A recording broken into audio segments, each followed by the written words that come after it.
All right, how's everybody doing today?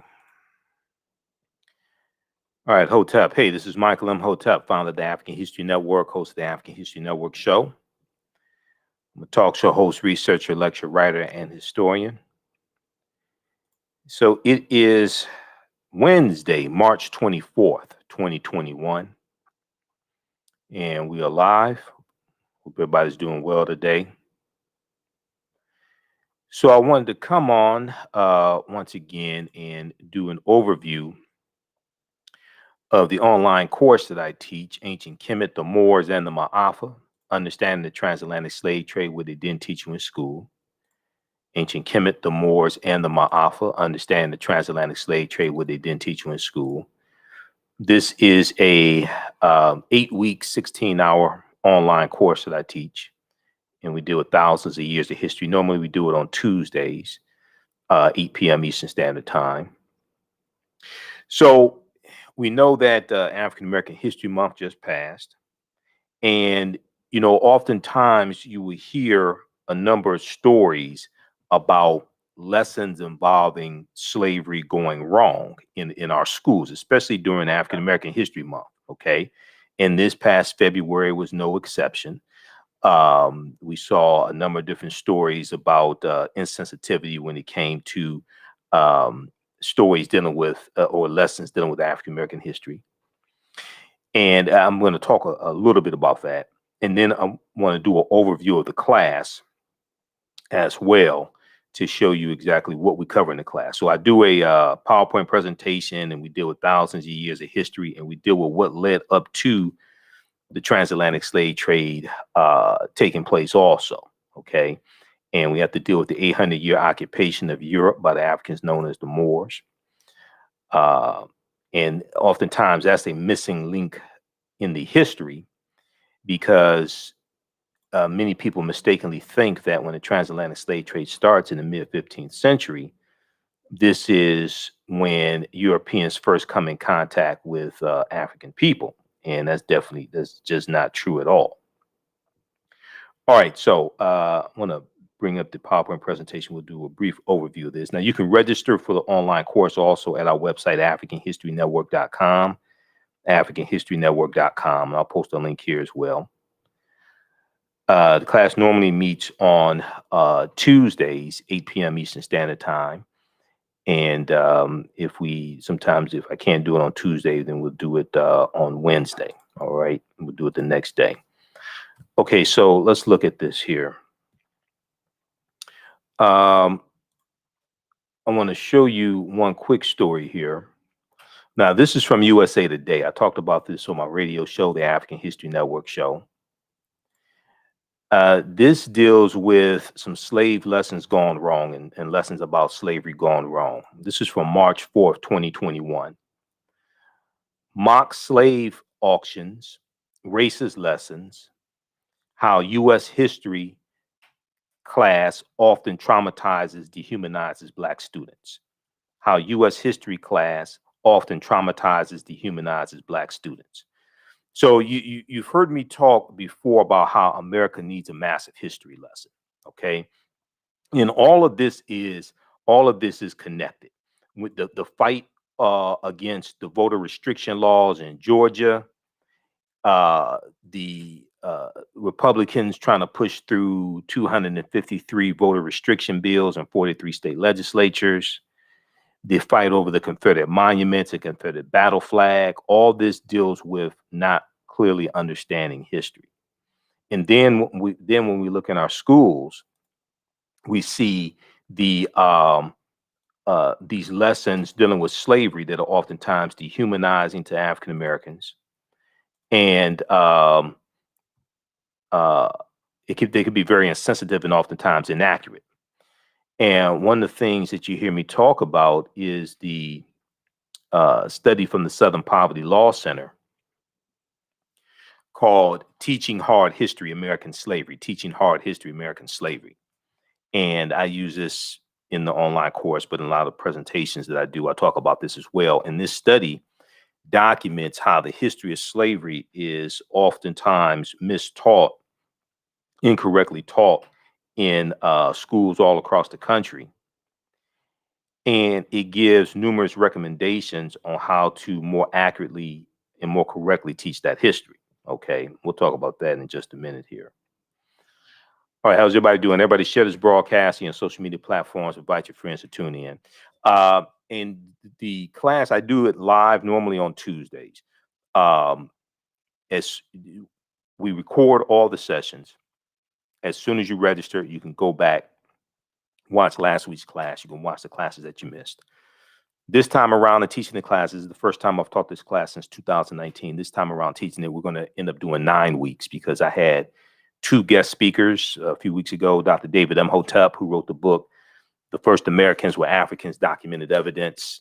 He wrote this book. He was a guest speaker in my class. And then also Sister Nubia Wardford, who's a cultural anthropologist. He was a guest speaker a few weeks ago as well.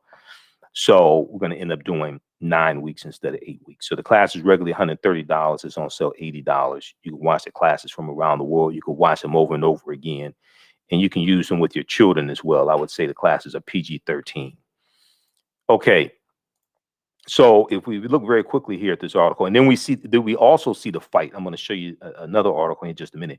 We see a fight in certain state legislatures trying to control what teachers can teach about slavery and racism and oppression, things like this as well. Okay. So this article is from March 4th, 2021. It talks about how on Wednesday, an official at a Mississippi middle school apologized after 8th graders were asked to pretend they were enslaved people, including writing letters discussing their journey to America and the family they live with or work for. During Black History Month 2021, a Florida high school teacher was suspended with pay after allegedly telling students slaves were not whipped by white people and that the N-word, a racist slur, quote, just means ignorant, end quote.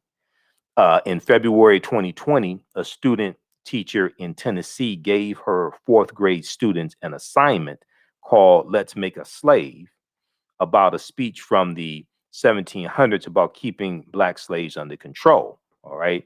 Now, I'm not sure if they were dealing with let's click on this link here. I don't remember.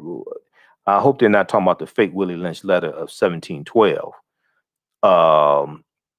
Let's make on November 3rd. Okay, so let's look at this article here.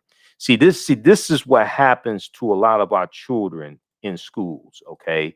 And it could be public school, private school. It could be independent school. It could be a homeschool, because I'll be the first one to tell you, there's some people doing homeschooling, don't know what the hell they're doing.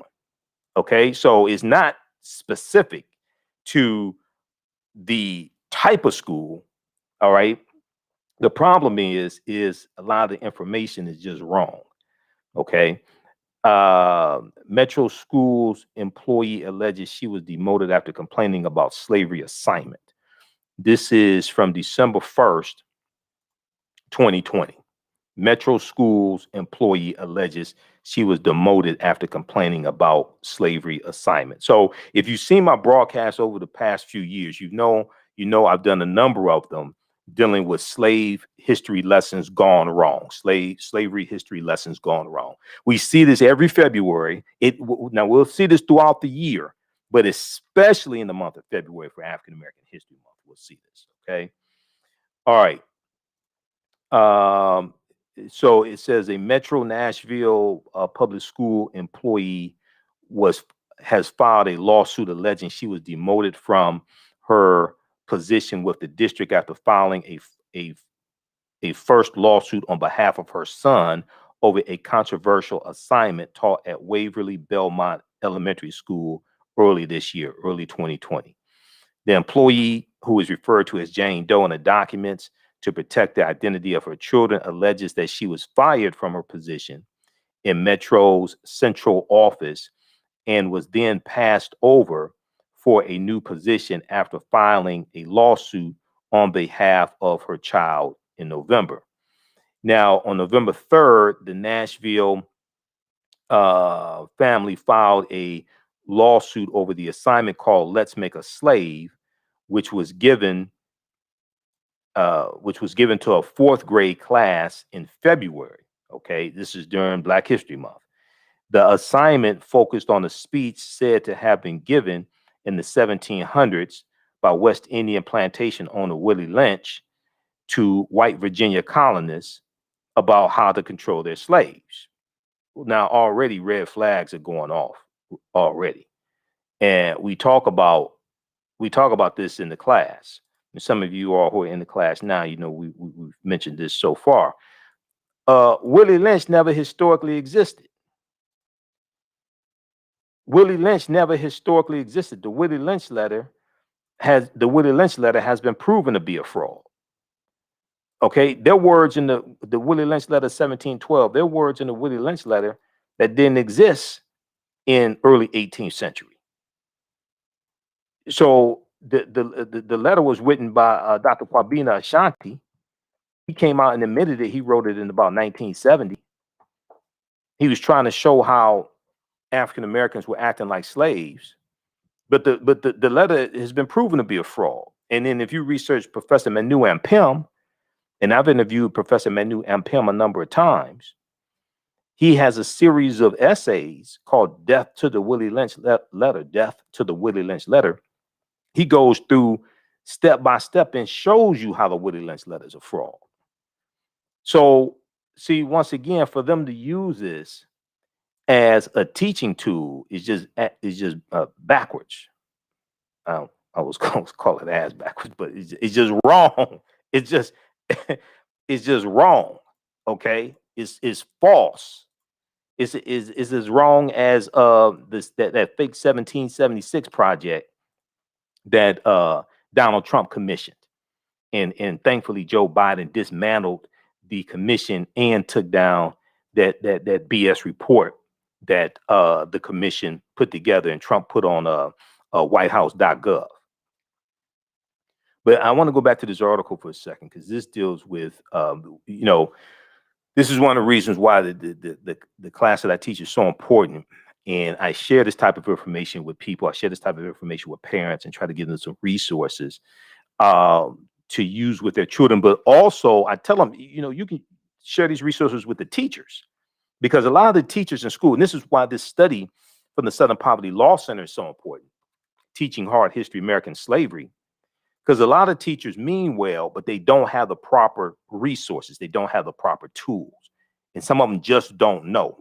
Some teachers mean well, but just don't know. And this is one of the things that the study explains. Now, you can download this study from splcenter.org, splcenter.org, and that's Southern Poverty Law Center, and search for Teaching Hard History. Okay, Teaching Hard History. And you can actually download the study. I downloaded it, took it to a printer, got it printed up. Okay, I'll show you some information from the study in just a minute here. But I want to deal with this because these things like this happen to our children in schools. Okay, and I read about this stuff, and a lot of times, parents don't know what to do about it. But so for this was during February. This is during Black History Month. The assignment focused on a speech said to have been given in the 1700s by West Indian plantation owner Willie Lynch to white Virginia colonists about how to control their slaves. Now, right there, whatever teacher uses doesn't know what they're doing. Now, in the new lawsuit filed in U.S. District Court on November 24th, 2020, Jane Doe claims that her previous job position was eliminated and she was demoted back to a classroom teaching position, and only then because she is tenured, in retaliation for her speaking out and filing the first lawsuit over the assignment and the harm her son suffered. Okay, so here you have this sister speaking out against this bogus history lesson, or African American history lesson, and they're using a fake speech in the lesson, and she's speaking out against the lesson and talking about the harm that her son suffered.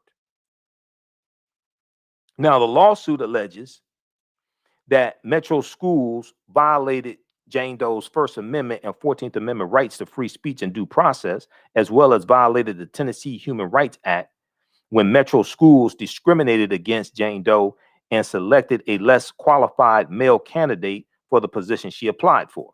Okay. So read the rest of this, and it talks about let's look at this here, the initial lawsuit.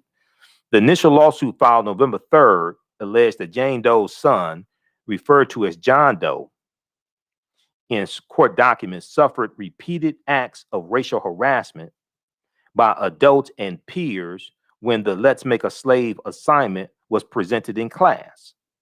The lawsuit alleges that both the teacher, Andrew Herman, and the school district had knowledge of the harassment and the, quote, racially hostile educational environment, end quote, but were indifferent to the circumstances. Racially hostile educational environment. Now, the assignment required students to read the speech. This is the fake Willie Lynch speech of 1712. I've done a lot of research on the speech. I've done lectures in the past, and I've interviewed Professor Manu and Pim a couple of times dealing with and going through breaking down the fake Willie Lynch letter 1712. Willie Lynch never historically existed. The letter was written in about 1970. There are words in the speech like self-refueling that are 20th century words, not 18th century words. Self-refueling comes from the transportation industry. The letters are fraud. So the assignment required students to read the speech, listen to the instructions contained in the speech, and even pretend to be actual slaves by folding themselves under their desks and pretending to seek freedom from slavery, according to the lawsuit. Now, see, when I hear things about stuff like this happen to our children, it pisses me off, because if you read the study from the Southern Poverty Law Center, Teaching Hard History, American Slavery, one of the things, now this is a free study. Now, how I know about it and teachers that have teaching certificates don't know about it, I don't understand. I'm still trying to figure that out. One of the things they tell you in the study is don't do slave reenactments. Don't do mock slave auctions. They tell you don't do these things because they can be harmful, not just to African-American children, but children in general. Okay, so I don't understand why teachers who have teaching certificates and went to school for education, I don't understand why they're still doing this. Every school district in America should be using this study. It's free. I don't understand it. It's free. I took this to the printer, got it printed up. It's free to download. I'm still trying to figure this out. Okay, so let's continue. How's everybody doing? Everybody share this broadcast on your social media platforms. Invite your friends to tune in as well. And I'm going to do an overview of the online course that I teach, also called Ancient Kemet, the Moors, and the Maafa, Understanding the Transatlantic Slave Trade, what they didn't teach you in school. We'll post a link here. You can register for the online course. We normally do it Tuesdays, 8 p.m. to 10 p.m. Eastern Standard Time. But the next class is going to be Wednesday, March 24th, 2021. Okay, so you can register for that, and we get deep into the history. All right, I want to go back and look at this article, because this is very, very important here about things like this that are happening to our children. Okay, let's go back to this. Let's turn the screen share back on.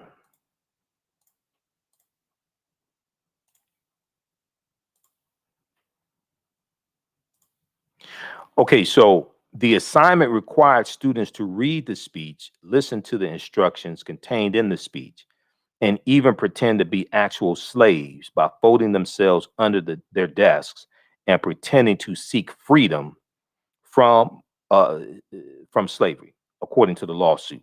Now, the family claims that the wild, graphic, and inappropriate content caused physical and emotional harm to their child, and then at the time a fourth grader who has autism. And I can see this. I can see this happening, because you don't do this to children. You don't have you notice they don't have like mock concentration camp reenactments of the Jews going into concentration camps. They don't do that as a school assignment. You ever realize that? They don't have, mock Holocaust reenactments as a school assignment. Okay, it's only our Holocaust where they think it's appropriate to do that and traumatize our children and traumatize other children. It's not just African American children that can be traumatized from that, but especially African American children. So the assignment led to community outrage earlier this year, so earlier 2020, rightfully so, including calls from community and city leaders asking for stronger oversight and policies for the district, which serves nearly 70% Black, African American, and Hispanic children.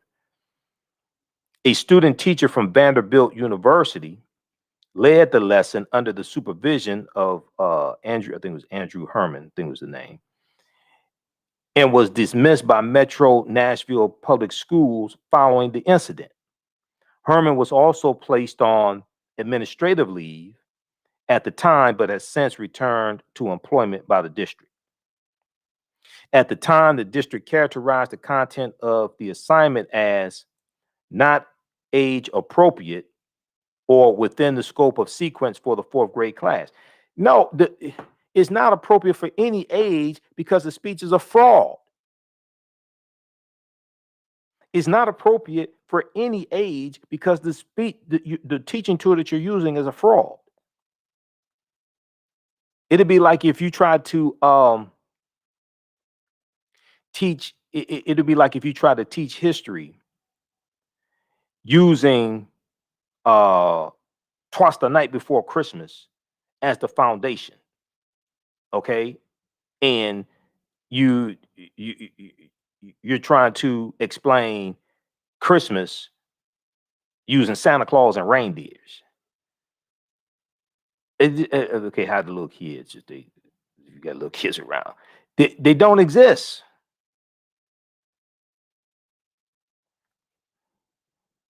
Read the rest. I don't want to get tied up in this because it's going to raise my blood pressure. Read the rest of this article here. This is from December 1st, 2020. Metro Schools employee alleges she was demoted after complaining about slavery assignment. Okay, we'll post a link here. This is from USA Today. Then we look at go back to the main article I was looking at. But this is an example of this.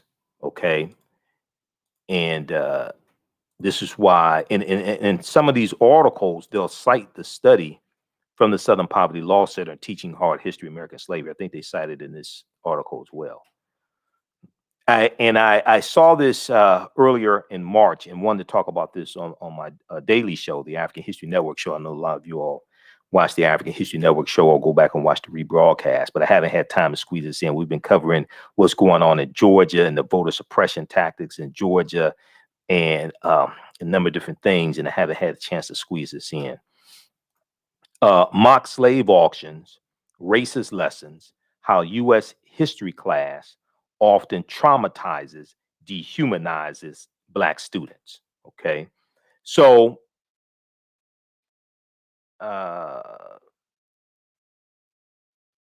if we look at this here,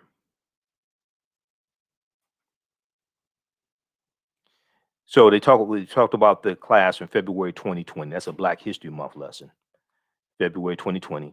In 2019, a fifth grade teacher was accused of holding a mock slave auction in which white students hid a bid on Black students in New York. Now, I talked about that. I did a whole broadcast dealing with that one. We may rebroadcast that out to see. I have so much content. I've been going through looking at some of the archives. I've been going through, and I'm still editing video from like the past couple of weeks, shows from the past couple of weeks. I'm still, I've got so much content. We may rebroadcast that. That one dealing with what took place in New York. Okay. Also, African American business owners, post the name of your business here on the thread of the broadcast, and we'll let you know how you can advertise with the African History Network. We have a few slots that are open now.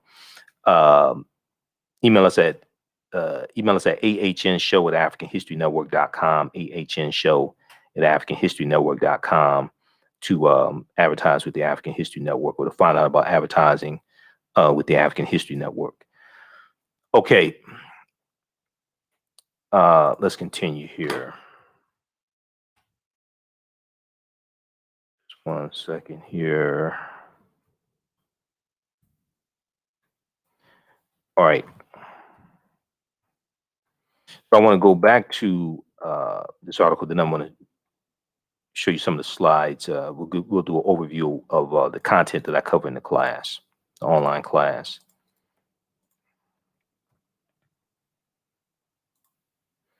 But oftentimes when stories like this happen, very few people actually talk about them. Now they'll talk about gossip, bunch of BS, but they won't. This stuff directly impacts our children. So such careless assignments and lessons can traumatize students, experts said. And they are just one example of how teachers in the USA have long struggled and failed to teach the complex history of slavery. Now, Kefferlin Brown, a professor of cultural studies in education at the University of Texas, said, unfortunately, slavery is addressed often in ways that are either marginalized or it's the other way, or it's the only way that Black people are brought into the curriculum. Now, Kefferlin Brown is cited in the study Teaching Hard History American Slavery. He did not want to be Black anymore. He did not want to be Black anymore.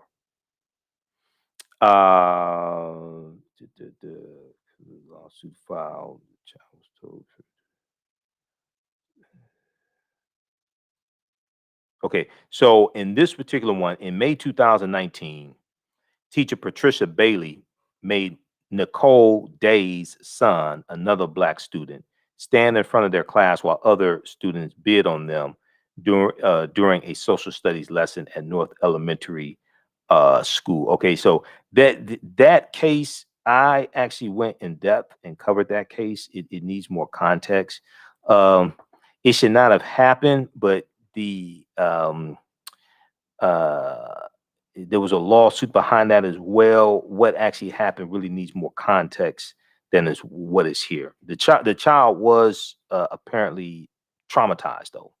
That's why you should not do reenactments. But this particular one, that's the one that I remember.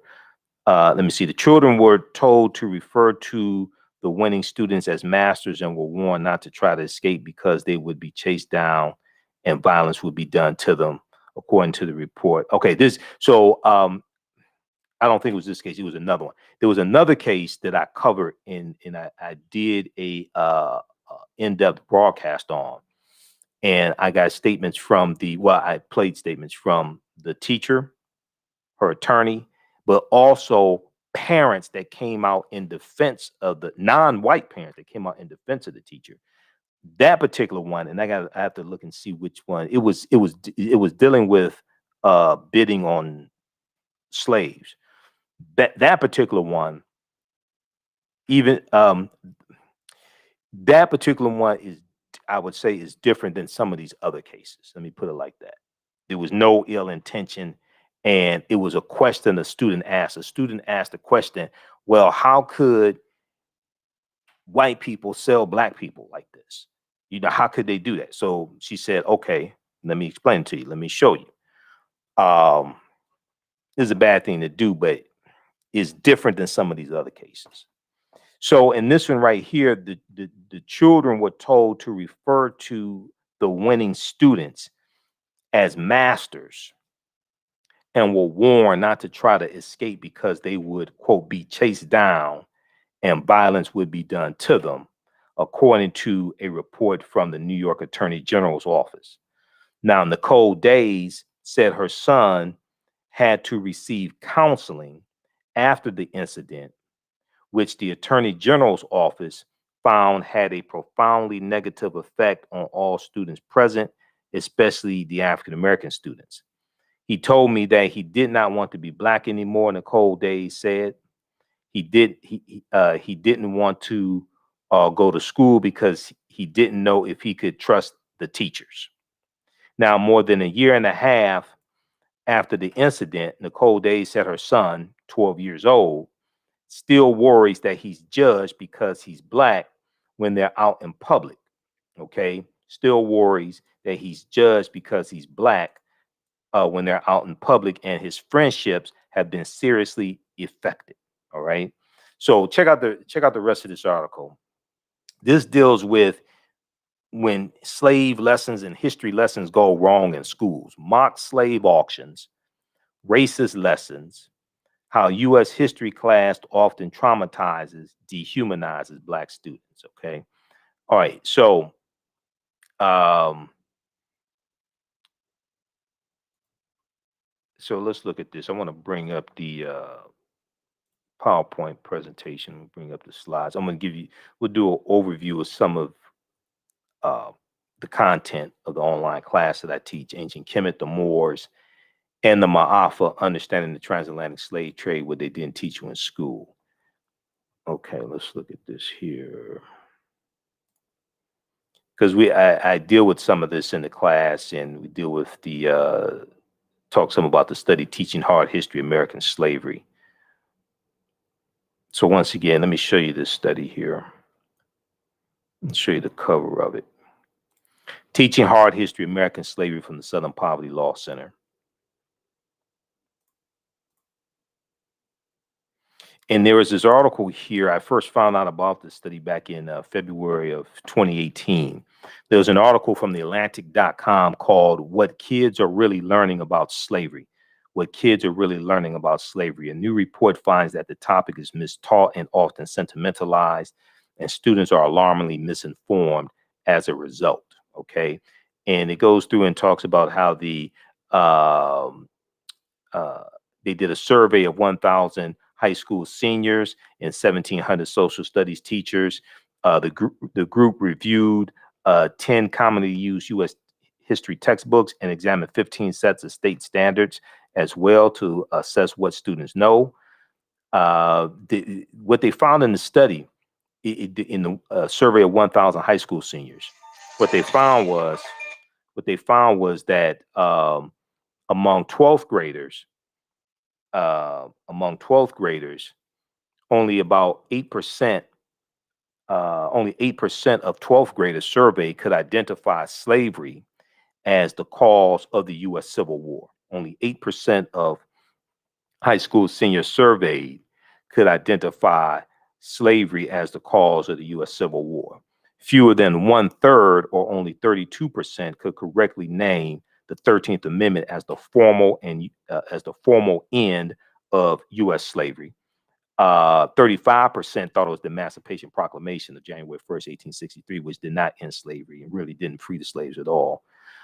And fewer than half, 46%, identified the Middle Passage as the transport of enslaved Africans across the Atlantic Ocean to North America. So read this article here from the Atlantic. They go more in depth into this. What kids are really learning about slavery. Now, some people say reparations. Now, my response, if you watch my show, we deal with this historically and based upon law, and we deal with what is the process. My response would be reparations. How? Explain to me the process. Because most people talk about reparations, can't tell you the actual process to get it. And it takes 218 votes to get a bill passed in the House of Representatives. It'll take 60 votes to get a bill passed in the Senate. You don't have that in either the House or the Senate right now. You got maybe about 178 votes for HR 40 in the House of Representatives, but that's a resolution. That's not an actual bill. That's not going to become law. That's HR 40. That's a resolution. You have to understand the difference between a House resolution, a House bill, and a House joint resolution. You don't have, if you can't get a bill passed to study reparations, how are you going to get one passed to pay reparations? Go watch the bill. Go watch this. Go watch the show that I did, the Sunday show from Sunday. What day was that? No, I think we did it Monday, March 22nd, dealing with Evanston, Illinois, and reparations for redlining that they're going to disperse in Evanston, Illinois to African Americans.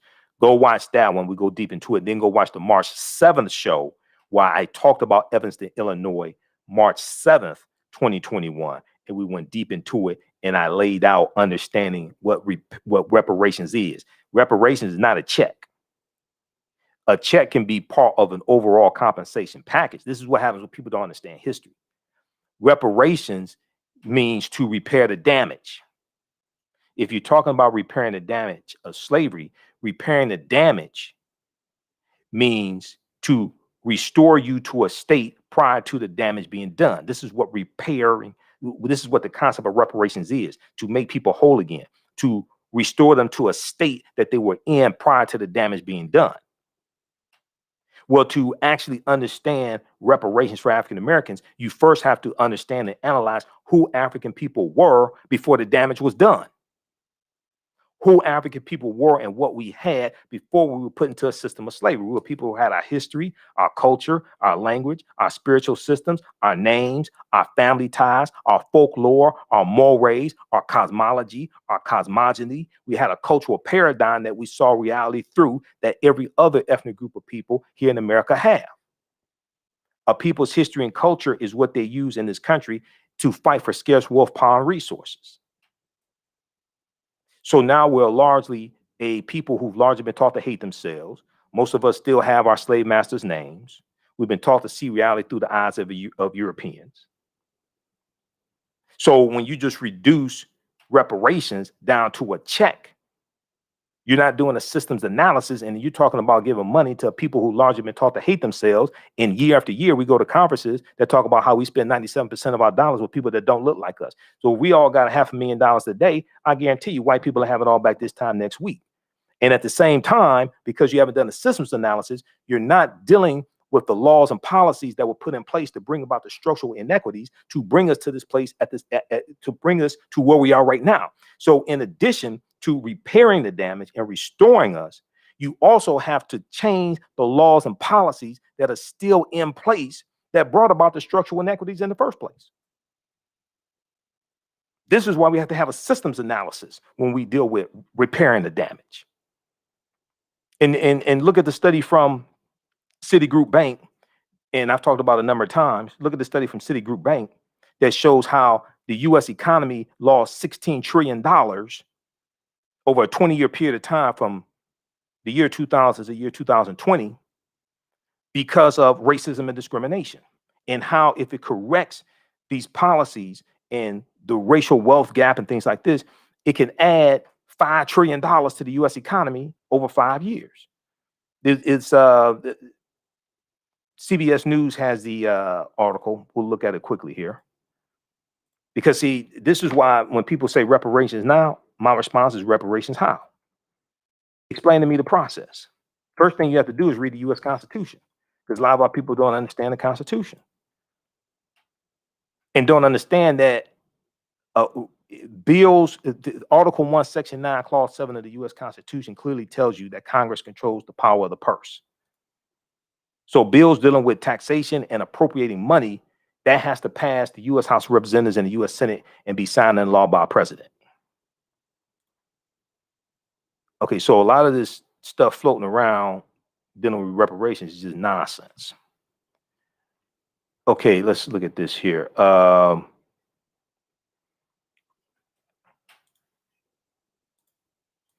Reparations has cost the U.S. $16 trillion, Citigroup fines. Reparations has cost the U.S. $16 trillion Citigroup fines. This is on September 23rd, 2020. I've done a whole presentation that we air a number of times dealing with this. America could have been $16 trillion richer if not for the inequities in education, housing, wages, and business investment between Black and white Americans over the past 20 years, new research concludes. The study released this week by Citigroup Bank is the latest in a body of research, that attempts to quantify the economic impact of systemic racism. Now, racism is a system of advantage and privilege distributed based upon race. Racism is a system of advantage and privilege distributed based upon race. Racism has nothing to do with not liking people, calling people racial epithets, calling people the N-word, things like that. That's not racism. That's bigotry. Racism is a power structure. Racism is a group-to-group relationship. This is why we have to be very careful when people try to obfuscate, okay, what racism is, and then reduce it down to calling people racial epithets, calling people racial slurs, and then say black people are just as racist as white people. No, you don't want to actually deal with the power structure and actually deal with what racism is and how racism comes out of the ideology of European white supremacy, and it's designed to preserve genetic white survival. You're trying to confuse people on what racism is. We cannot allow that to happen. The study released by Citigroup is the latest in a body of research that attempts to quantify the economic impact of systemic racism. Citigroup arrived at a $16 trillion figure after estimating that African-American workers have lost $113 billion in potential wages over the past 2 decades because they could not get a college degree. The housing market lost $218 billion in sales because African-American applicants could not get home loans. And about $13 trillion in business revenue never flowed into the economy because African-American entrepreneurs could not get access to bank loans. What's more, the U.S. could have $5 trillion in gross domestic product over the next 5 years if those gaps and others were closed today, the study indicated. So you're dealing with closing the gaps, which deals with changing the laws. The reason why you have to do this is because if we were able to get reparations today, right now, and it was just in the form of money, I guarantee you in 2 years, 3 years, 5 years, 10 years from now, we'll be right back in the same predicament. But the problem is there'll be less people who will be willing to listen to our issues and our complaints because they said, well, you said cut the check. We cut you a check. You right back in the same predicament. That's your fault. We ain't dealing with this anymore. This is why you have to do a systems analysis. You have to change the laws and policies that were put in place that brought us to where we are right now. That's part of repairing the damage. This is why trying to equate reparations with a check is ass backwards. You don't understand what happened. You can't just reduce that down to a check. You got to correct the laws and policies that are still on the books that brought us to this point. Hopefully y'all understand what I'm talking about. All right, read this article.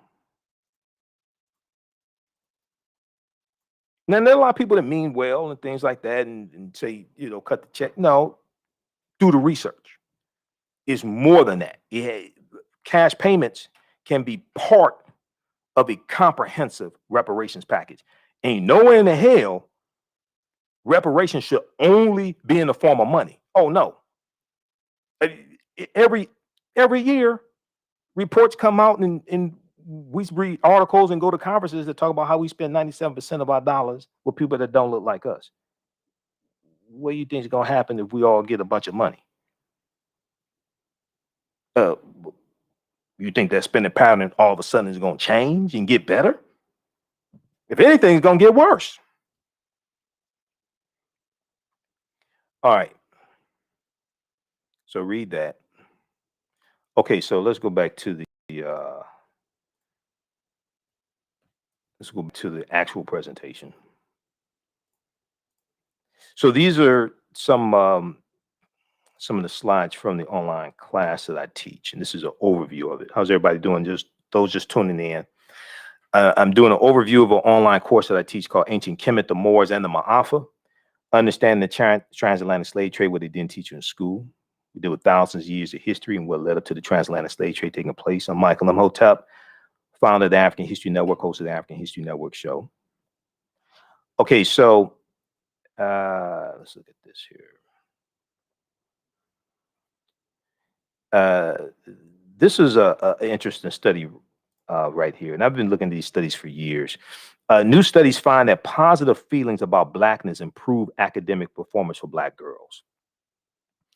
New studies find that positive feelings about Blackness improve academic performance for Black girls. Believing that Black is beautiful, an important mantra of self-acceptance and self-love could pay major dividends in school, a new study finds.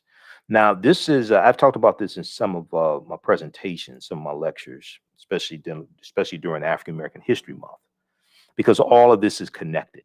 So this was a study that appeared in the Journal of Blacks in Higher Education. And it focuses on a new study from Sharita Butler Barnes, Professor Sharita Butler Barnes, a professor at Washington University in St. Louis. And the study finds that young Black women, young African American women with strong racial identity are more likely to be academically engaged, curious, and persistent. Okay, African American, young African American women or African American girls with strong racial identity are more likely to be academically engaged, curious, and persistent. So the survey looked at 733 African American middle and high school girls in 3 socioeconomic school districts in the Midwest. The study is called Promoting Resilience Among African American Girls, Racial Identity as a Protective Factor. Promoting resilience among African American girls, racial identity as a protective factor. And it was published on the Childhood Development Journal website. And it found that feeling positive about being Black, along with feeling supported by their schools, correlated with the girls' greater academic motivation.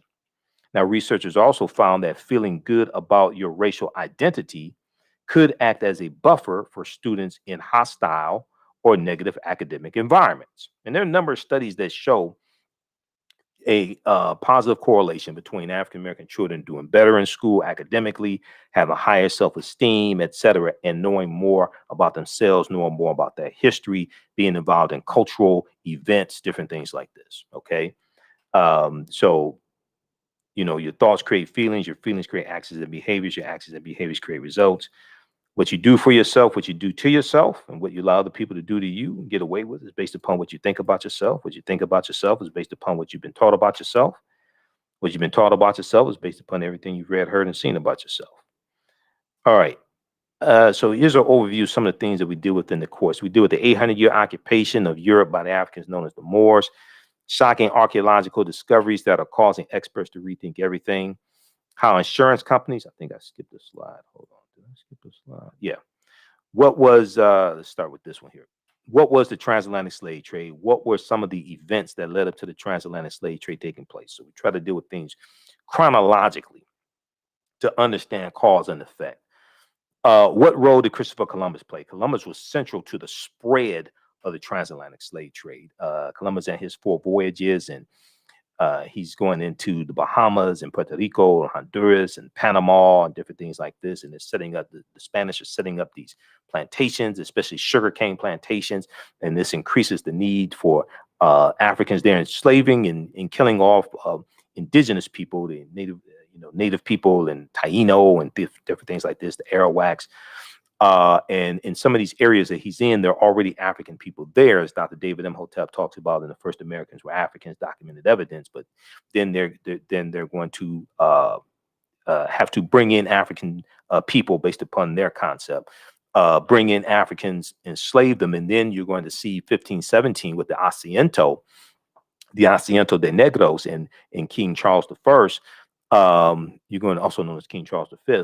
You're going to see, like 1517, 1518, you're going to see the Spanish exclusively enslave African people. And that's after a conversation that Right Reverend Bishop Bartolome de las Casas has with the King of Spain. And he says that the indigenous people, the native people have suffered enough, and you should exclusively enslave African people. And see, the Spanish were the second ones involved in the transatlantic slave trade. You have the Portuguese, they're the first ones involved in 1441, and then the Spanish are right behind them. And Spain and Portugal are where the Moors first go into Europe, the Iberian Peninsula, which is right above Morocco. All right. So we deal with when did Africans first coming to the U.S. as slaves? Did Africans sell themselves into slavery? We deal with that complicated history. Were African people in America before the slave trade? We've been in this land we call the United States of America going back at least 51,700 years ago. At least 51,700 years ago. And Dr. David Imhotep deals with this in the first Americans were Africans, documented evidence. These were the Khoisan, who have the oldest DNA on the planet and go all around the world. We'll talk about that here in just a minute. We do with the 800-year occupation of Europe by the Africans known as the Moors, shocking archaeological discoveries that are causing experts to rethink everything. Insurance companies that took out insurance policies on slave ships and enslaved Africans on the plantations, okay, which is really a deep history. And there were about 40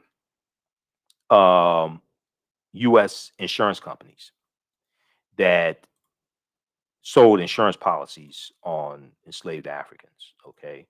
And they didn't just sell them on the slave ships, they also sold insurance policies on Africans on the plantations as well. One of the most well-known insurance companies started out in 1845, known as the Nautilus Mutual Life Insurance Company. I think it was called the Nautilus Mutual Life Insurance Company. Then they changed their name to the New York Life Insurance Company. And for the first 3 years of their existence, they sold insurance policies on enslaved Africans. It was something like 400, 500 insurance policies. There was a huge article from the New York Times about this three or 4 years ago. There was a huge article from the New York Times about this. I talked about it on my radio show when it came out.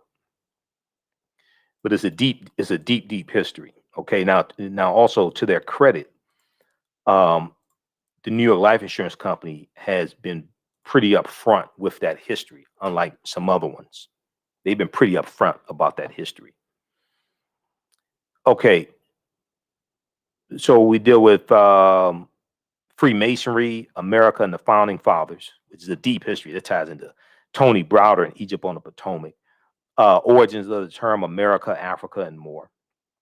So I tried to dispel a lot of myths as well. And we talk about the fake Willie Lynch letter, 1712. As the article from the USA Today showed, you had a teacher that was using it during a Black History Month lesson and using it to teach. It's a fraud. Throw that damn thing in the garbage can.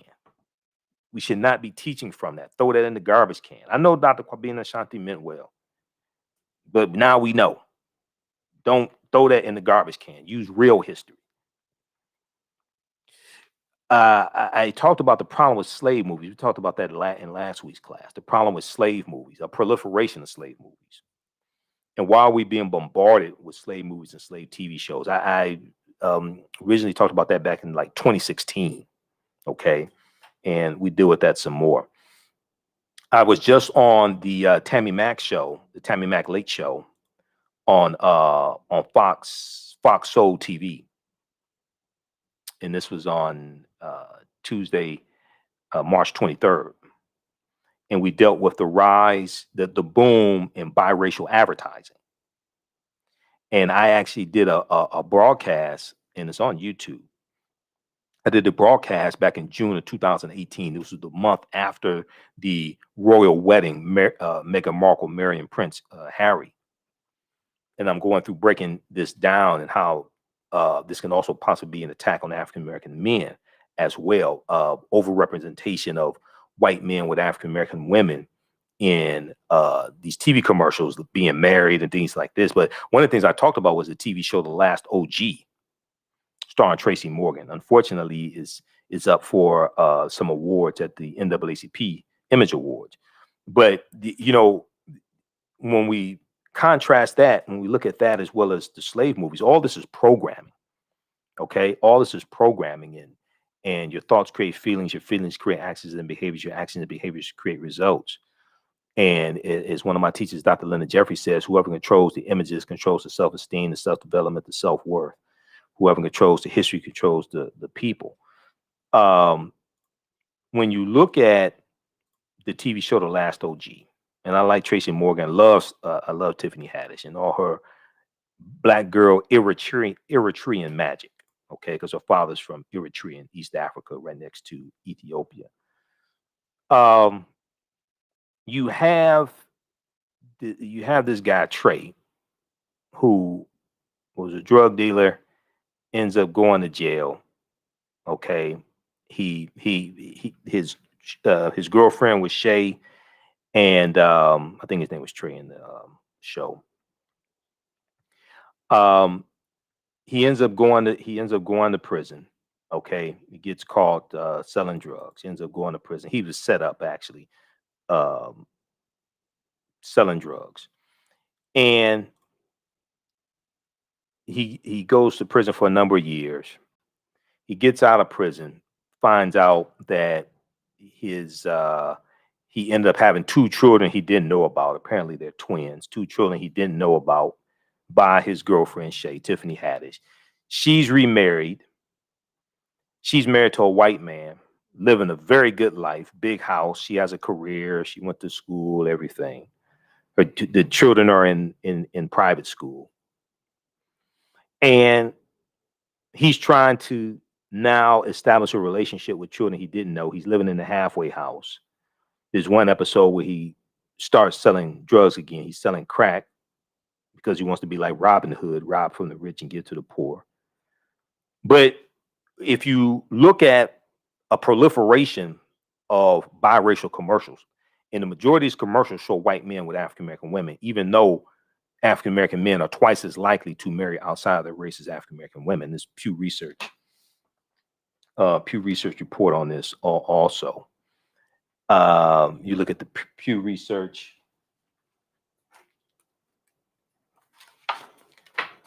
You look at the Pew Research from. Let's see. We look at the one from 2017, May 18, 2017. Intermarriage in the U.S. 50 years after Loving versus Virginia. And that's the Loving versus Virginia was the U.S. Supreme Court case in 1967 that legalized interracial marriage because it was still illegal in some southern states. But you have this show that really promotes, to me, it shows how you can have a good life married to a white man. That really shows. And some of that can be reinforced in some of these commercials as well. You know, so, but that's another conversation. But we talked about that on the Tammy Mack Late Night Show. Dr. Wendell Seffo was sitting in for Tammy for this week. So, all right. This is Dr. Leonard Jeffries, one of my teachers. He said, he says, whoever controls the images controls your self-esteem, self-respect, and self-development. Whoever controls the history controls the vision. Whoever controls the history controls the vision. And this deals with the power of image. This is why the power of image is so important. Okay, this is why we have to be careful of the images that we allow our children to consume and that we consume ourselves as well. That's why we have to be careful of this. All right. So how's everybody doing on Facebook and YouTube? Everybody share this broadcast on your social media platforms. Invite your friends to tune in as well. We're doing an overview of the online course that I teach called Ancient Kemet, the Moors, and the Maafa. Understanding the transatlantic slave trade, what they didn't teach you in school. Ancient Kemet, one of the original names for Egypt. Ancient Kemet, the Moors, and the Maafa. Understand the transatlantic slave trade, what they didn't teach you in school. This is normally an 8-week, 16-hour online course that I teach. We deal with thousands of years of history. We deal with what led up to the transatlantic slave trade taking place also. I do a PowerPoint presentation. We have video clips, book references, or articles. There's about 50 articles that I reference in the class. Normally, class meets on Tuesdays, 8 p.m. to 10 p.m. Eastern Standard Time. If for some reason you can't do it on Tuesdays, we will do it the next day on Wednesday. Well, I do this classes live, online. You can ask questions in class with the live chat, with the text chat. All the sessions are recorded. All the sessions are recorded, so you can go back and watch it over and over again. So as soon as you register, you can watch last week's class and some other classes as well. There's also bonus content there as well. Okay. All right. So the class is regularly $130 on sale, $80. As soon as you register, you can start watching the content. All right. Let's continue here. Let me show you this from the Pew Research, because I did a lot of research to prepare for my appearance on the Tammy Mack late show. Actually, I over prepared because most of the stuff I studied I didn't get a chance to talk about. But I always do that. I always over prepare. I always do research for interviews and things like that, and I always over prepare. That's just me. Intermarriage in the U.S. 50 years after Loving versus Virginia. And I had research that I did back in June 2018 when I did my broadcast dealing with the increase in biracial advertising. So this is one of the pieces of research that I did back in 2018. 1 in 6 newlyweds are married to someone of a different race or ethnicity. Okay, 1 in 6 newlyweds. Read this from Pew Research, May 18th, 2017. Intermarriage in the U.S. 50 years after Loving versus Virginia. This is at pewresearch.org. Pewresearch.org. All right, let's continue here.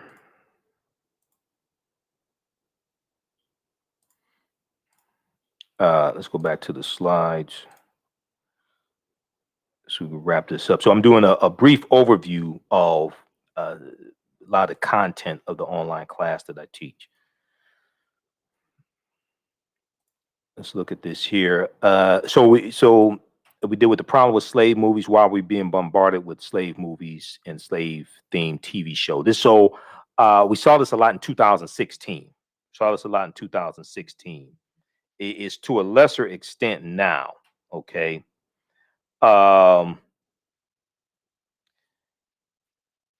It's to a lesser extent now.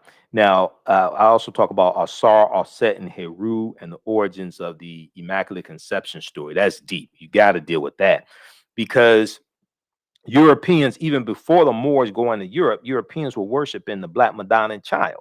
Where'd they get that from? That came from Offset and Heru. Okay, that came from Isis and Horus, Asar, Offset, and Heru. Okay. And then we deal with links to the ancient Kemet and early Christianity.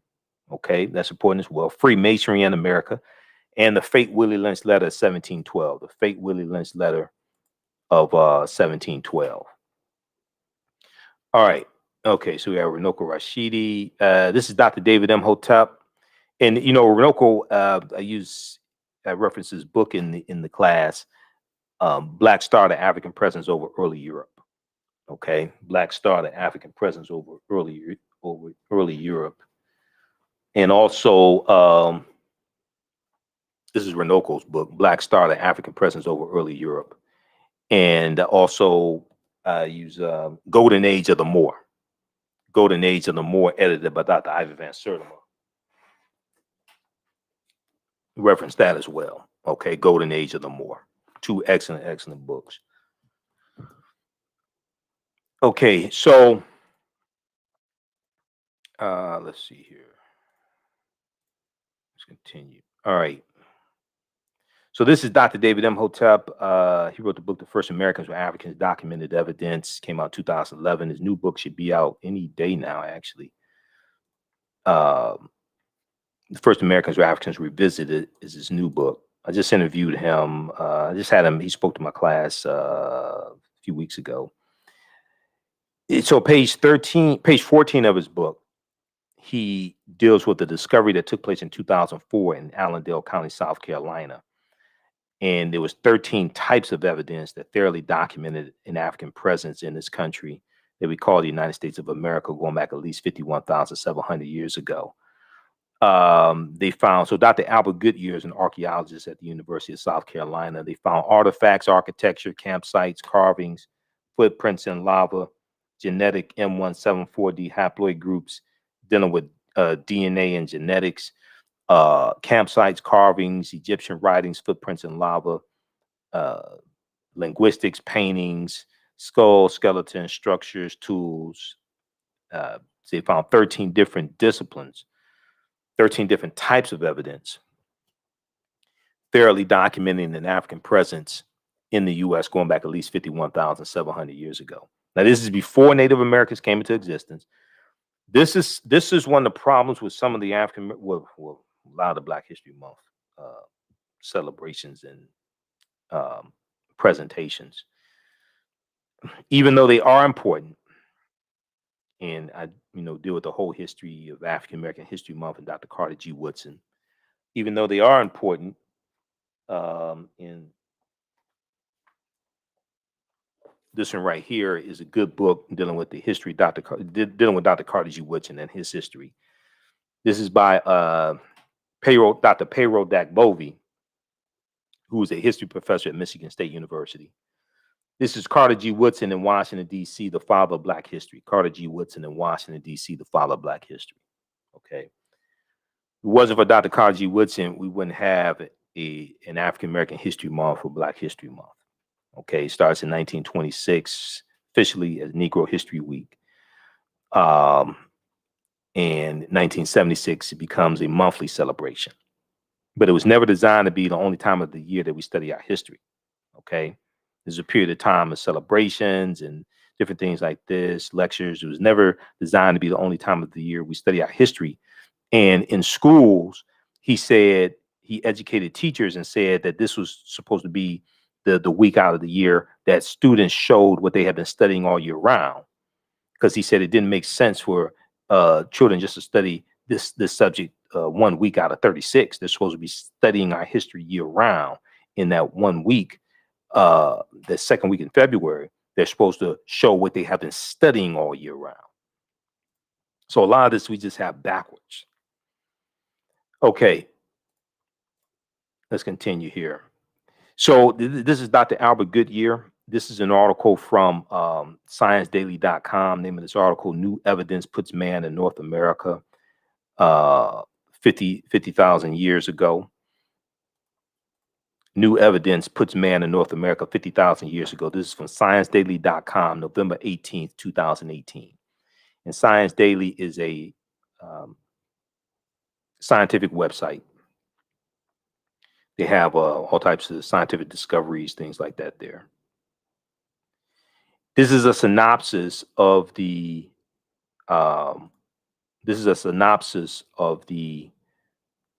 article. It says radiocarbon tests of carbonized plant remains where artifacts were unearthed last May. Now, keep in mind, this discovery is made in 2004. Okay, so this is 17 years ago. Well, artifacts were unearthed last May along the Savannah River in Allendale County by University of South Carolina archaeologist Dr. Albert Goodyear indicate that the sediments containing these artifacts are at least 50,000 years old, meaning that humans inhabited North America long before the last ice age, Well, who were these humans? Okay, these were the Khoisan. This is before Native Americans come into existence. These were the Khoisan who come from Southern Africa, go all around the world. Also, they're the ancestors to Dainu and the Twa, and they were here in this land also. Okay, so we deal with archaeological discoveries. I'll show you some different archaeological discoveries in recent years. We deal with the Druids, and this ties into the history of St. Patrick. Okay, so some people just celebrated St. Patrick's Day. I'm not one of them because Patrick was a mass murderer on behalf of the Eastern Orthodox Christian Church. He was a mass murderer. So we talk about the discoveries, things like this. And then let's see here. This is a discovery dealing with Tanis Heraklion, the lost city of Egypt. Okay, that discovery is from 2013. And Tanis Heraklion swallowed into the sea about 1,200 years ago. Okay.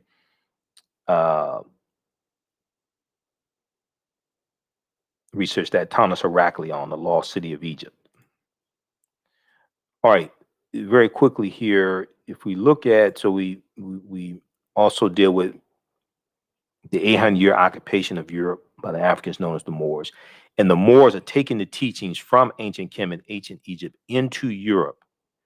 And this is going to bring Europe out of the Dark Ages. So you have to understand like this chronology of history and what's going on in Europe when the Moors go in 711 AD. And then what this leads to. So this is a tekken. We see the tekken in ancient Kemet. The Greeks call it an obelisk. We see the Washington Monument. That is a tekken also. That's an ancient African symbol of resurrection coming from the story of Asar, Aset, and Heru. Okay. The Greeks call them Isis, Osiris, and Horus once again. And we know that 50 of the 56 signers of the Declaration of Independence were Freemasons. And we know that Freemasonry, the teachings from Freemasonry, has its foundation in ancient Africa, especially the Nile Valley region of Africa, specifically ancient Kemet, ancient Egypt. Okay, now they're dealing with watered down teachings, of course, but this is where this comes from. So if we look at Egypt on the Potomac by Tony Browder, pages 18 and 32. And Browder's a bad brother. He's a friend of mine. I've interviewed Brother Browder before, I think about 6 times in the past. And this is one of the books that we use in the class also, Nile Valley Contributions to Civilization, as well as Egypt on the Potomac. And where's that book?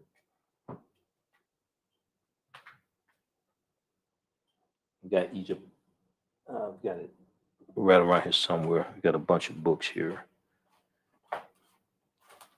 Egypt on the Potomac. Oh, right here. Egypt on the Potomac, right here. Excellent book. Short book, about 70 pages or so. Egypt on the Potomac deals with how the layout of Washington, D.C. is based upon ancient African principles. Okay. And how the layout of Washington, D.C. is a copy of the layout of ancient Egypt. But the word Mason is derived from the Latin words mass and son, S-O-N. Mason means child of light and expresses the desire to pursue light. Okay, the desire to pursue light, which is a metaphor for the sun, which symbolizes knowledge. The term child of light or sons and daughters of light was first used to identify students who had completed 42 years of study, in the temples of ancient Kemet or ancient Egypt. Many Masonic temples were modeled after the temples of ancient Kemet, places where light or knowledge was imparted in a series of steps or degrees. So also when you read George G.M. James' book, Stolen Legacy, he deals with some of this type of information as well. So the liberal arts, the 7 liberal arts, the trivium and the quadrivium, the arithmetic and logic and things like this, the whole concept of liberal arts colleges comes out of ancient Africa, ancient Kemet. And when you go to college, you get your credentials in a series of degrees, right? Associate's degree, bachelor's degree, master's degree, PhD. This is where this comes from. This is where this comes from. And for eons, for millennia, light has been associated with knowledge. Darkness has been associated with ignorance. If you watch cartoons, right? We'll come to your question in just a second. If you watch cartoons, you can see the cartoon character could be Doc McStuffins, or it could be Mickey Mouse. It could any Tom and Jerry, any cartoon character. My daughter likes Paw Patrol. I didn't know what Paw Patrol was till she started singing the theme song. Okay, but if they get a bright idea, and bright is associated with knowledge as well, you'll see a little light bulb go off over their head, right? To symbolize an idea, to symbolize knowledge. And if you have a child in school that's a smart child, the teacher may say that's a bright child, G-H-T, bright. Knowledge associated with light. If the child is not too bright, right? Lack of light, or you say that's a dim child, D-I-M, dim light. The absence of light or less light associated with ignorance. More darkness associated with ignorance. Okay. So when we look at this here, we see the term child of light or sons and daughter of light was first used to identify students who had completed 42 years of study in the temples of ancient Kemet. This is associated with knowledge. Mason means child of light and expresses the desire to pursue light, which is a metaphor for the sun, which symbolizes knowledge. All of this is connected. It takes us right back to ancient Africa. Okay, we keep trying to run away from ourselves. We keep trying to run away from ourselves, and people are running to what we created. We should be tired. Our legs should be tired of running by now. Did you know that 50 of the 56 signers of the Declaration of Independence and 13 of the 39 signers of the U.S. Constitution were Freemasons? Did you know that 4 of the first U.S. presidents were Freemasons, and there have been 14 Freemasons who have been U.S. presidents? So Browder talks about this on page 18 of Egypt on the Potomac. Okay, so this is Asar, Aset, and Heru, who the Greeks call Osiris, Isis, and Horus. We definitely deal with this as well, the first Holy Trinity. We talk about we talk about the TV show Isis. We talk about the TV show, the Secrets of Isis, TV show from DC Comics from the 1970s. And then, let's see, okay, so we deal with some of this. Why is Christmas on December 25th as well? Nowhere in the biblical text does it say that this may go outside the circumference of some people's awareness. Just because you disagree with it or don't like it, does not mean it's not true. Just means you have to do some research to understand what I'm talking about. Nowhere in the biblical text does it say that Jesus the Christ or Yeshua was born on December 25th, because the letter J wasn't created till 1630 AD either. So we deal with some of that history as well. Try to deal with this chronology of history. Okay. Let's see here. And then, we talk about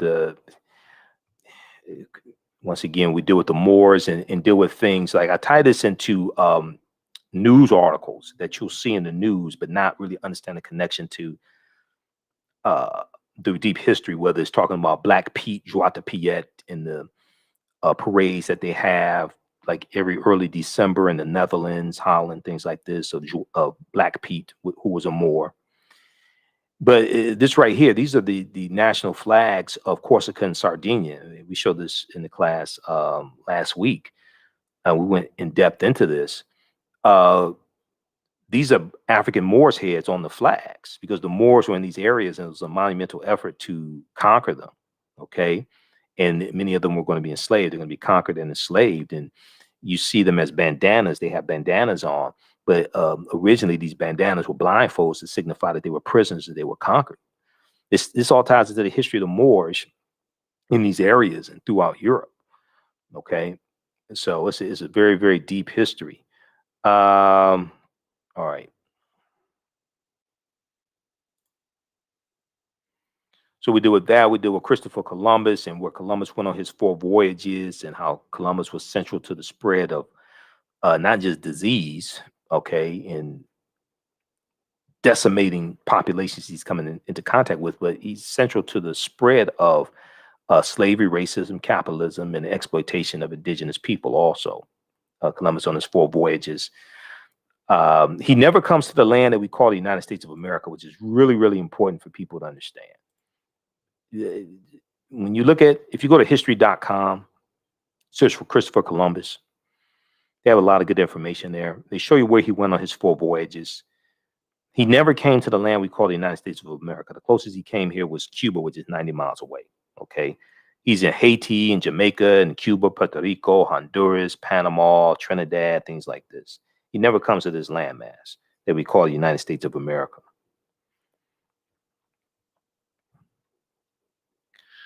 All right, and let's see here, and then we deal with So we also talk about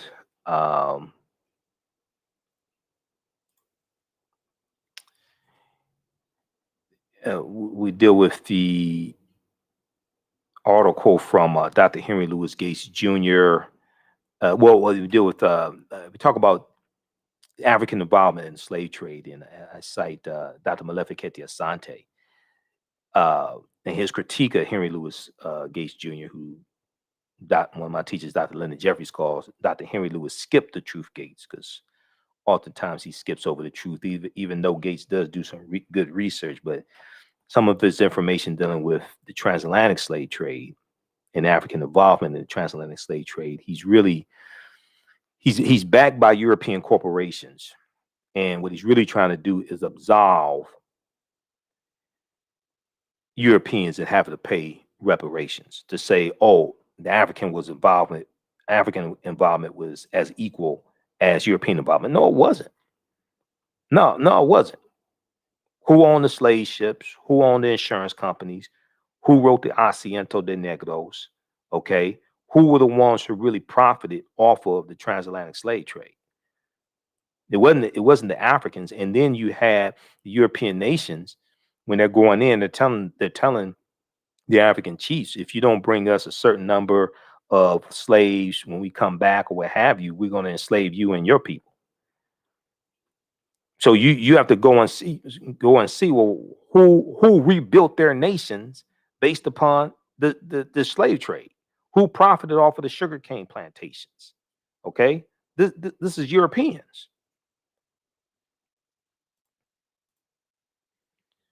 All right, so those are some of the things that we deal with in the online class. I talk about Professor Manu Ampem. I interviewed him back November 21st, 2013. We dealt with the fake Willie Lynch letter of 1712. You can visit his website, manuampem.com, manuampem.com. I just interviewed him back in June of 2020, or July. I think it was July 2020. We talked about the passing of John Lewis.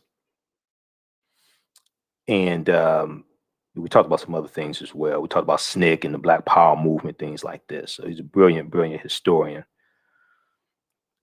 Okay. Let's see here. So that's just an overview. That's just some of the things that we deal with in the class. We talk about the three great West African kingdoms of Ghana, Songhai, and Mali as well, of course.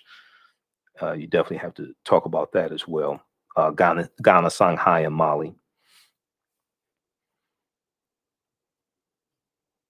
And you have Moors coming from West Africa as well, going into Europe. All right, so that's a brief overview of the online course that I teach, Ancient Kemet, the Moors, and the Maafa. Understanding the transatlantic slave trade, what they didn't teach you in school.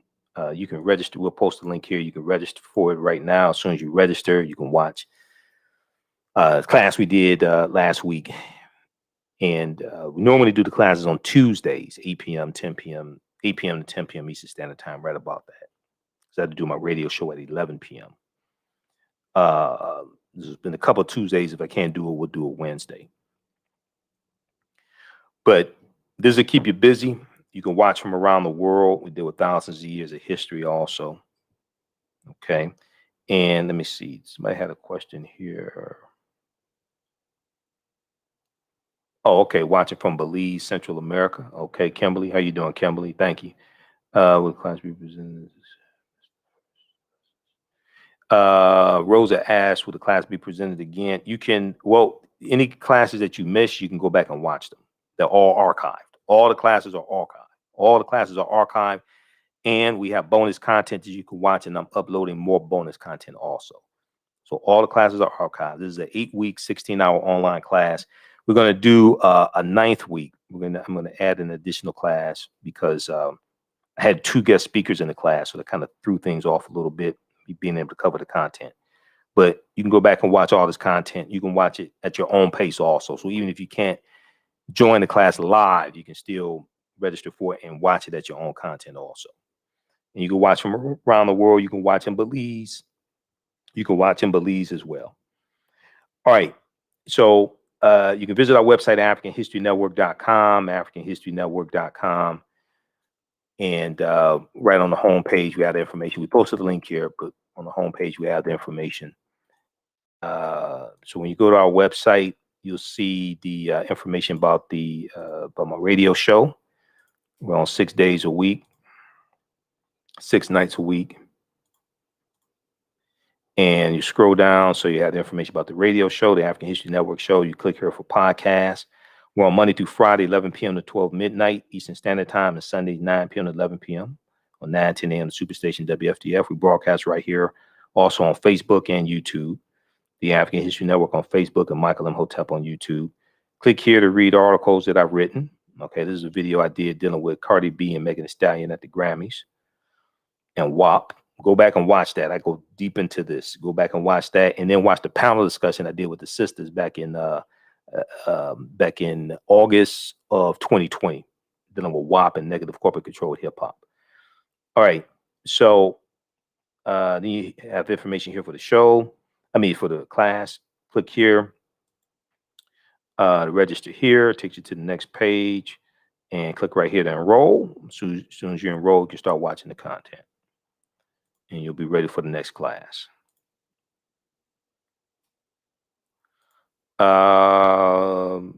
What's the name of the PDF? You're talking about Teaching Hard History American Slavery. Teaching Hard History American Slavery from the Southern Poverty Law Center. It's in PDF form also, Teaching Hard History American Slavery from the Southern Poverty Law Center. It's about a 56-page study that documents how the history of slavery is being incorrectly taught in schools all across America, and how to more correctly teach the history. Teaching Hard History American Slavery. Also, if you like this type of information, you want to support the African History Network, you can do so through Cash App, $the AHN Show through Cash App, or through PayPal, paypal.me/the AHN Show, or at our website, AfricanHistoryNetwork.com, AfricanHistoryNetwork.com. This helps us keep doing the research, stay on the air, keep doing our show 6 days a week, keep doing the research, pay some of the bills, etc. When you do it through Cash App, be sure to type in $the AHN Show, okay, through Cash App, and it'll say Michael, and it'll have my picture there also. All right, $the AHN Show, SHOW. All right, well, look, hey, we're on. Be sure to listen to my radio show on Monday through Friday, 11 p.m. to 12 midnight Eastern Standard Time. Sundays, 9 p.m. to 11 p.m. Eastern Standard Time. I'm on 6 days a week. We broadcast here on Facebook and YouTube at the same when I'm doing the radio show. Turn on live notifications so you know when we go live on social media, on Facebook and YouTube. Okay, and share this with your friends. And I'll see you in the next class. All right. Remember, right now it's corrects wrong behavior. It's not over till we win. Wakanda forever. And we'll talk to you next time. Peace. Thanks for watching.